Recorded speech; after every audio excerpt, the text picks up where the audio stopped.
Bienvenue sur Nuit Blanche, le podcast pour les femmes qui aiment les femmes, qui écoutent avec le ventre et qui se souviennent longtemps, très longtemps.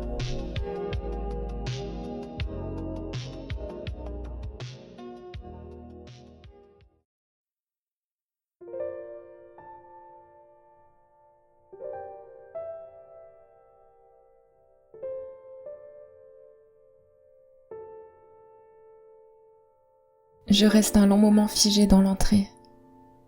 Ma veste est sur le porte-manteau, mes clés sur le buffet, mes jambes prêtes à partir et je me demande ce que je suis en train de faire, ce que je m'apprête à provoquer. Nous nous sommes quittés il y a quoi ? Quelques heures à peine, une poignée de sommeil, une pluie fine sur les vitres et me voilà à vouloir déjà y retourner. Comme une idiote, une adolescente, une femme en manque. Tout ça à la fois et je me demande, est-ce qu'elle va me trouver collante ? Trop empressée, trop dedans ? Est-ce qu'elle va se dire que je suis l'une de ces filles qui s'enflamment au premier frisson, qui font des déclarations entre deux silences, qui s'accrochent ? Moi, je ne veux pas m'accrocher, je veux juste, je ne sais pas, la revoir, être là, avec elle, sans attente et sans drame. M'assurer que tout cela est bien réel, mais ça, est-ce que c'est seulement possible ? Que je sois en train de me laisser porter par cette chose-là qui m'échappe mais qui m'appelle, qui me tire par le col ? Il semblerait que oui, alors je prends mon manteau, les clés, et je referme doucement la porte de chez moi comme on clôt tendrement le chapitre d'un livre qui nous a émus et je file dans la rue qui m'aspire.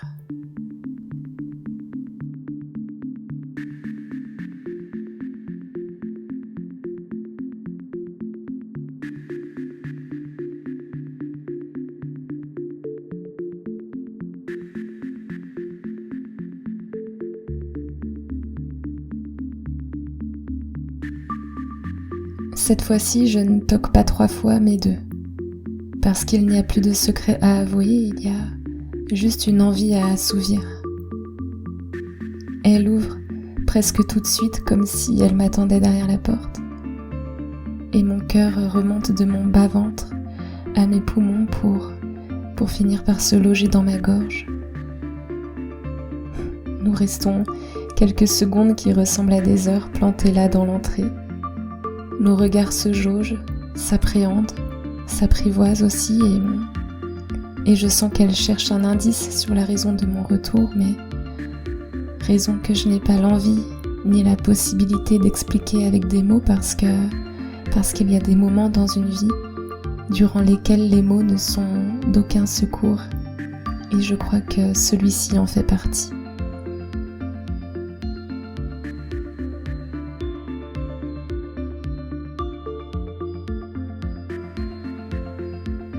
Alors je fais un pas, elle se décale pour me laisser entrer. Et je suis encore dos à elle lorsque j'entends la porte se refermer derrière moi. Et je sens sa présence là, juste là, derrière mes épaules. On n'entend plus que nos respirations hésitantes. Elle retire mon manteau avec une précaution infinie, et je comprends, avec ce geste-là, que ce qui s'est fait la veille dans la fièvre se fera cette fois-ci dans le velours et le miel. Alors je me retourne et nous nous faisons face, à quelques centimètres encore l'une de l'autre, une distance poreuse, pleine de ce qui va venir.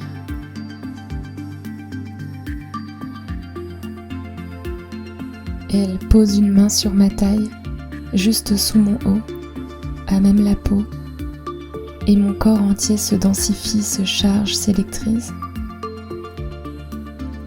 Avec calme, elle m'attire à elle, dépose son autre main sur ma nuque.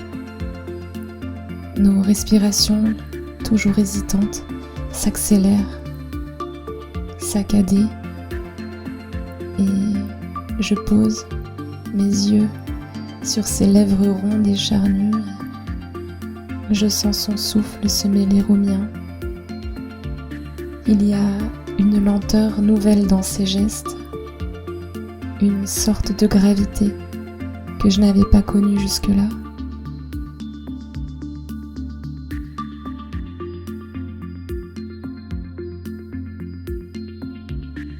Ses lèvres effleurent les miennes sans les saisir, comme si elles dessinaient d'abord leur forme, comme si elles voulaient me laisser le choix et m'inviter à venir.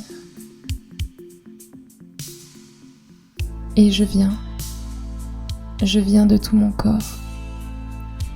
Je viens dans ce baiser comme on entre dans l'eau. D'abord les lèvres, la langue, puis la gorge, la poitrine entière, noyée dans une chaleur immédiate. Je viens dans sa bouche, dans le brasier de son étreinte, dans la lenteur de sa main qui glisse le long de ma taille, contourne mes hanches et remonte sur mes côtes.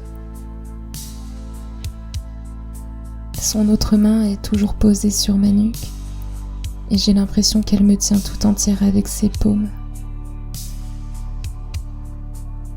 Puis elle me guide lentement vers sa chambre. Aucun mot ne vient rompre le silence. Seuls nos corps parlent, par à-coups, par retenue, par élan. Elle m'allonge sur le lit comme on pose quelque chose de précieux et de rare. Je frissonne. Ses mains s'activent maintenant avec une tendresse ferme. Elle soulève mon haut par le bas, lentement, en suivant les lignes de mon corps du bout des doigts. Elle me déshabille comme on découvre un paysage. Elle explore, sans hâte, avec cette faim douce, profonde, qui ne veut rien précipiter. Et moi, pendant ce temps, j'ai la peau brûlante. Je sens chacun de mes nerfs vibrer comme une corde tendue. Je suis à la fois timide et offerte. Alors, pour participer un peu, je l'aide à retirer le reste de mes vêtements. Mes gestes sont gauches, un peu tremblants, et elle me regarde faire, amusée. Nos vêtements tombent un à un, sans urgence, comme des feuilles que l'automne souffle, et tout est peau, tout est chair vive, tout est lumière tamisée et murmure sans langage. Et lorsqu'elle entre en moi, ou peut-être est-ce moi qui entre en elle, je ne sais plus, je disparais. Je ne suis plus qu'un souffle, une sensation, je ne suis plus que ce cri muet qui monte lentement dans ma gorge et que je ne retiens pas. Elle m'observe, je soutiens son regard. Il n'y a plus de peur, plus de gêne, juste cette fièvre contenue, cette tendresse à l'état brut. Et ses lèvres descendent le long de mon cou, puis sur mes seins, lentement. Elle ne hâte rien, elle veut me sentir céder sous sa langue, comprendre mes battements, respirer à mon rythme. Alors je ferme les yeux. Mon dos se cambre, mes mains se referment sur ses hanches. Je perds complètement la maîtrise de moi. Je n'ai jamais été aimée comme ça. Pas avec ce soin, cette écoute, cette manière de me rendre à moi-même. Et ses doigts glissent sur moi comme sur une carte à déchiffrer. Elle me lit, elle m'écrit, et à mesure qu'elle s'enfonce en moi, je me reconnais. Et je gémis contre sa bouche, je tremble sous ses gestes. J'ai envie qu'elle me touche, encore, qu'elle m'ouvre, qu'elle me dévore.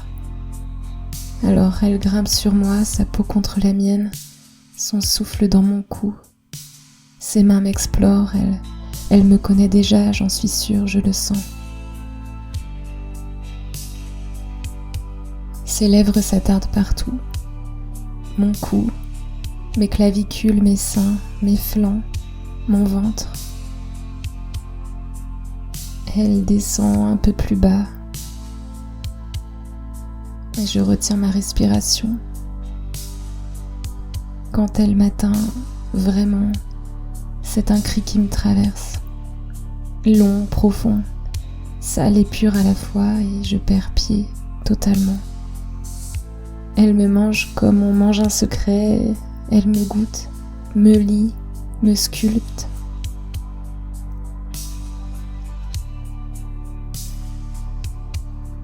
Je suis à elle, complètement à elle, et je crois que j'en pleurerais.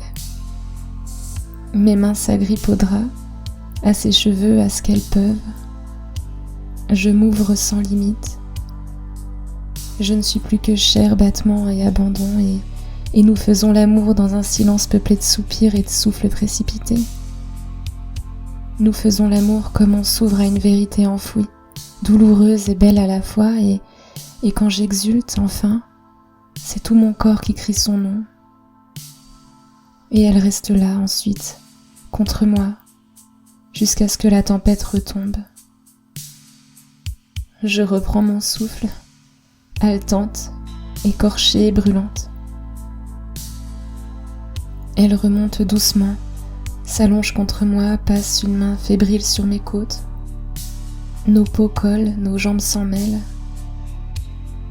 Elle murmure quelque chose que je ne comprends pas parce que je n'ai plus de mots.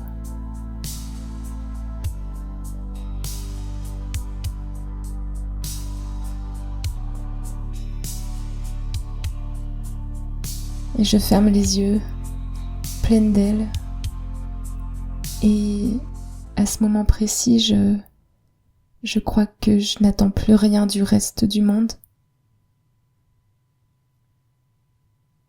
Et je crois même que je pourrais mourir ainsi, là,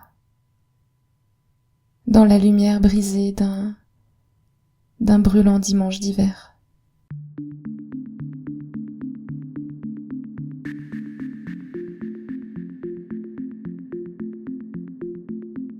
On croit souvent que ce sont les grandes décisions qui nous changent, mais parfois il suffit juste d'une nuit. Pas parce qu'elle a changé le monde, non, mais parce qu'elle a déplacé quelque chose en nous. Alors tu sais, on ne sait jamais quand ça commence, ni même si ça finira.